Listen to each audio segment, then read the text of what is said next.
उपासना समर्पण योग अध्याय 3 डे 206। विषय चल रहा था कि आस्था संकट, आस्था की ज्योति बुझने ना पाए। और देखो कैसे गुरुदेव बता रहे हैं कि कैसे एक एक क्षेत्र में छोटे छोटे जगहों पे भी देखिए, पिता पुत्र का संबंध देखिए, माता पिता का संबंध देखिए, पति पत्नी का संबंध देखिए, समाज में, संसार में, परिवार में, ये इसके किसकी वजह से ये सारी विकृति आई हुई हैं? सिर्फ और सिर्फ एक आस्था संकट की वजह से। लोगों को पता नहीं है परमात्मा क्या होते हैं, रियल तत्व से भगवान को हम लोग नहीं जानते। सब में कड़ में ईश्वर देखने की प्रैक्टिस नहीं है, और उसी का ये परिणाम है कि सिर्फ शरीर भाव में रहते हैं, द्वैत भाव में रहते हैं।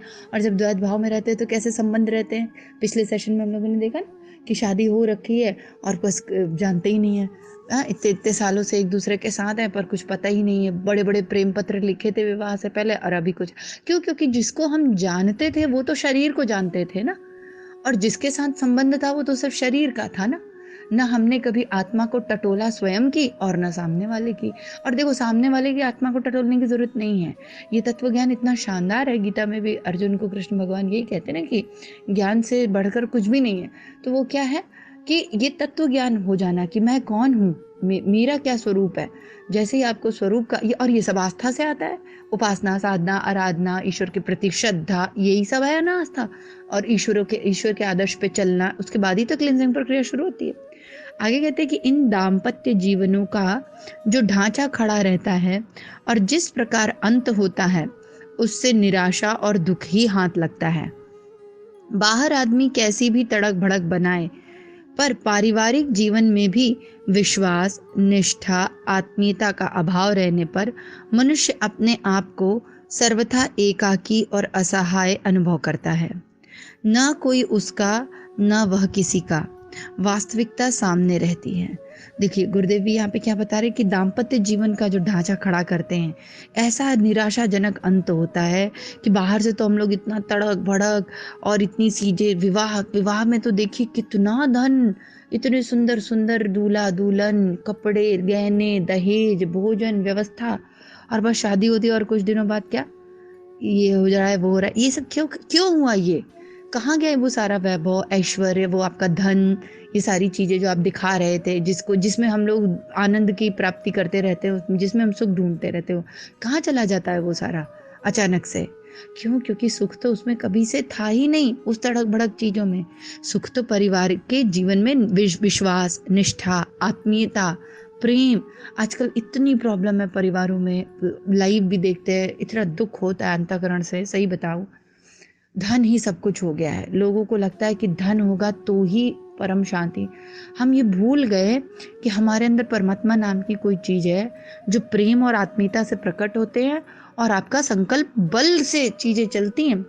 घर में माता जी 300 रुपये महीना मिलता था, और 300 रुपये महीने में परमंदनीय माता जी पूरा गृहस्थी संभालती थी, और कोई भी व्यक्ति भूखा नहीं जाता था। न जाने कितने लोग आते थे, खाना खाते थे। आप समझ सकते हो ये कैसे हो रहा था चमत्कार? इसको चमत्कार ही कहेंगे ना। और हमने तो चलो, परमवंदनीय माता जी तो साक्षात माँ भगवती थी। हम अपने घर में देखते हैं, अपने साथ भी देखते हैं। आप अपने भाव तो अच्छे रखो। हमारे भाव इतने चीप, इतने घटिया, दो कौड़ी के हैं। हमेशा हम लोग दरिद्रता छाई रहती है, मन में दरिद्रता है, आपके मन में दरिद्रता है, पाप है, रोष है, इसलिए आपके पास कुछ नहीं रहता, कमी पड़ी रहती है। आप अपने अंतःकरण से परमात्मा के कार्यों में संकल्प डालो, अच्छे विचार डालो। एनीवेज प्रकृति करके दे रही है सारी चीजें। एक तो ये कर्ता भाव, देखिए दरिद्रता का भाव भी किसको आ रहा है कि मैं करता हूं, मैं खाना बना के दूंगी, मेरे पैसे से लोग खाएंगे, मेरा धन है। तुम खाना बना के दे रही हो, तुम्हारा धन है, तुम्हारे पैसे से लोग खाएंगे। कैसे डिसाइड कर लिया? तो ये क्या अहंकार ही तो है, ये अनास्था ही तो है उस परम तत्व के प्रति। हाँ, जो संपूर्ण विश्व को खिला रहा है, चिड़िया से लेके, शेर से, चूहा से लेके, बिल्ली से लेके, हर प्राणी का जो ख्याल रख रहा है, और तुम दो कौड़ी का जब धन कमाने लगते हो तो बोलते हो कि हम कर रहे हैं। एक तो ये अहंकार, और दूसरा ये नकारात्मक विचार। ये दो चीजें मिलकर लोगों के घरों को बर्बाद कर रही हैं कि एक तो मैं कर रही हूँ और फिर घटिया भावना के साथ कर रही हूँ। अब जब निश्चित ही, अच्छा देखो, मैं तो हमेशा घटिया भावना के साथ ही करेगा, क्योंकि अहंकार को तो हमेशा तृप्ति चाहिए ना, वाहवाही चाहिए, ये चाहिए, तो उसकी विचारधाराएं कभी अच्छी होंगी ही नहीं। उसको में ना करुणा रहेगी, ना दया रहेगी, ना आत्मीयता रहेगी, ना प्रेम रहेगा।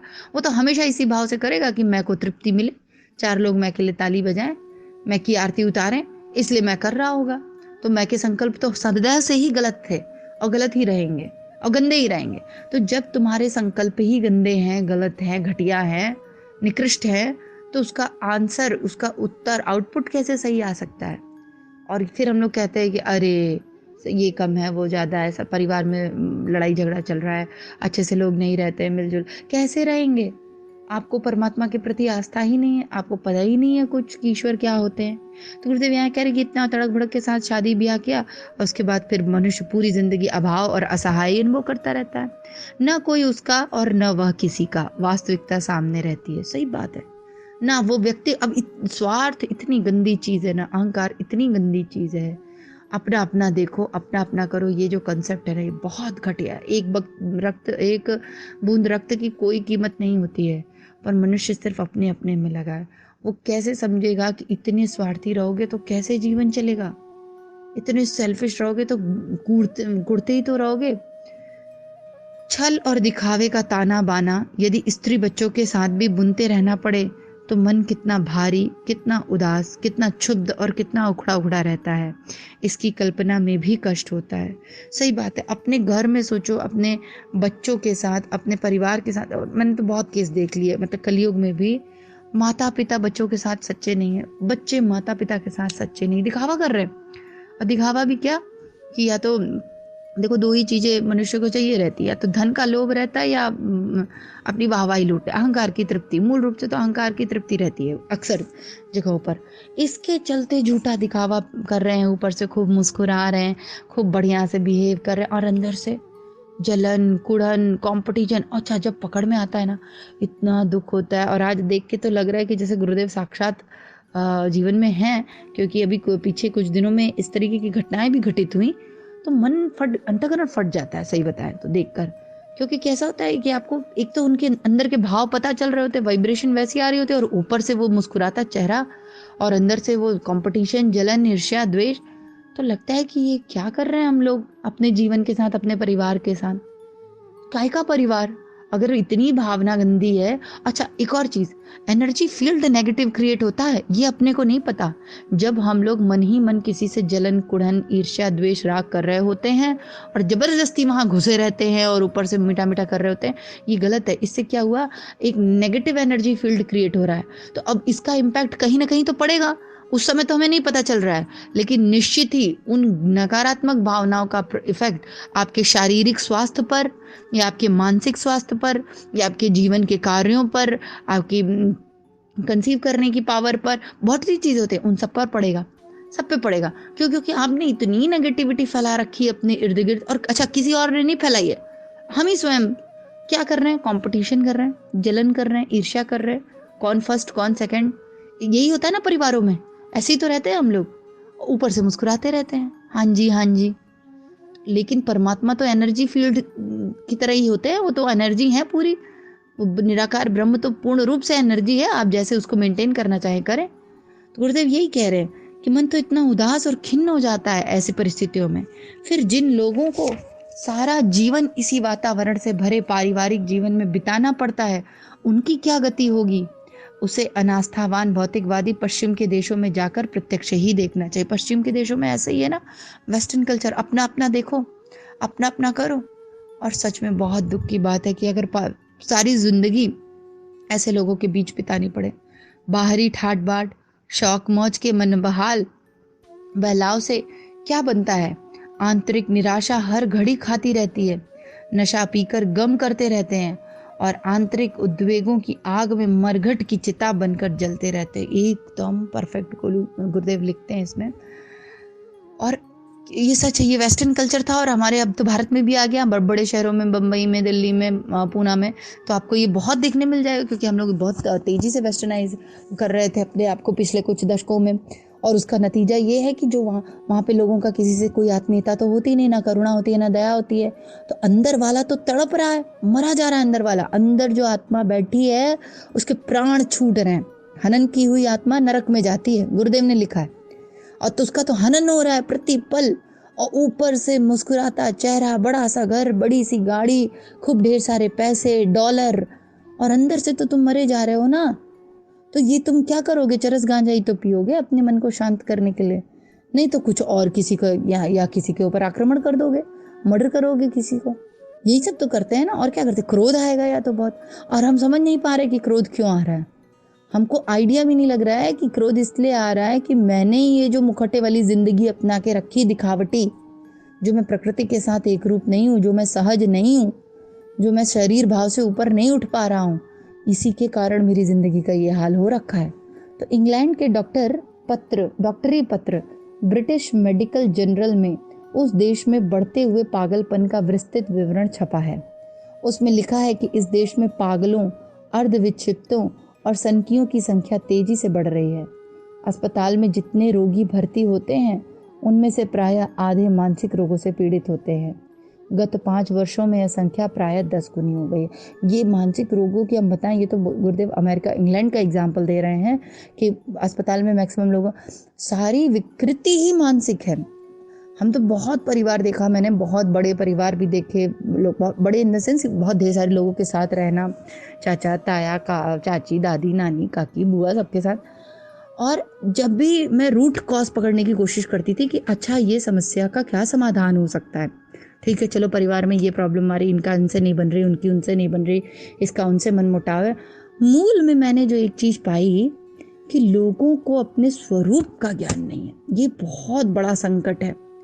सब अपने अपने मैं को तृप्त करने में लगे हैं, अलग अलग मेथड से, सबका अलग अलग तरीका है। किसी को ऐश्वर्य चाहिए, किसी को धन से, कोई धन से मैं को तृप्त कर रहा है, कोई अहंकार वाहवाही से मैं को तृप्त कर रहा है, कोई कैसे तो कोई कैसे, पर ले दे के सबका जो सेंटर्ड है पॉइंट मैं है वो। अच्छा वो खो भी क्यों ना, क्योंकि बचपन से और जो सामाजिक वातावरण है वो हमें यही सिखाता है कि बेटा तुम शरीर हो, तुम्हारा फलाना फलाना नाम है और बस तुमको इसी के लिए इसी के लिए जीना है। देखिए तो हम लोग की सारी गतिविधियां शरीर ओरिएंटेड ही तो है। शरीर, विवाह इसलिए कर रहे हैं, बच्चे इसलिए पैदा कर रहे हैं, घर द्वार इसलिए बना रहे हैं, हॉस्पिटल इसलिए खोला है, शरीर, सब कुछ शरीरगत है। क्यों? क्योंकि आत्मा को तो इन चीजों की बिल्कुल आवश्यकता नहीं है। तो ये ज्ञान होना कि मैं शरीर नहीं हूं, मैं सच्चिदानंद स्वरूप हूं, और जो शरीर की गतिविधियां हैं वो प्रकृति द्वारा गुड़ ही गुड़ में बरत रहे हैं, गीता का ज्ञान। यहाँ जैसे सूरज अपने आप निकलता है, डूबता है, प्रकृति, नदियां बहा रही हैं, पहाड़ हैं, पेड़ हैं, सब प्रकृति कर रही है ना, छोटा बच्चा पैदा हो रहा है, हमने किया ये सारी चीजें। बिल्कुल वैसे ही ये शरीर प्रकृति का हिस्सा है। ये जो मैं जिसको हम लोग अपना नाम लेके बोलते हैं ना, ये प्रकृति का हिस्सा है। प्रकृति में हवि, शिव सूत्र में लिखा है कि ये शरीर हवि है, यानी हवन सामग्री। और सृष्टि में पूरे समय क्या चल रहा है? यज्ञ चल रहा है। तो इस हवन सामग्री की आहुति देनी है इस यज्ञ में, इस महान यज्ञ में जो सृष्टि में चल रहा है। अपन क्या करते हैं? ये जो हवन सामग्री इसको चुरा के अपने घर ले आते हैं और अपने घर में बचा के रखे रहते हैं, हमारी जरूरत पे काम आएगा, और फिर मर जाते हैं। चोरी का पाप भी लगता है और दंड भी मिलता है, और फिर जन्म जन्मांतरों तक घूमते रहते हैं। ये अहंकार इतना रुलाता है, सोचो, इतना तड़पाता है, और खुद को तो तड़पाता है, ये लोगों को भी तड़पाता है। तो अभी लेकिन गुरुदेव देखो कितने दुखी हो रहे हैं। और ये तो उन्होंने इंग्लैंड का एग्जाम्पल लिया था, पर आगे देखो गुरुदेव कहते नींद की गोलियां खाए बिना किन्हीं बिरले को ही सोना नसीब होता है।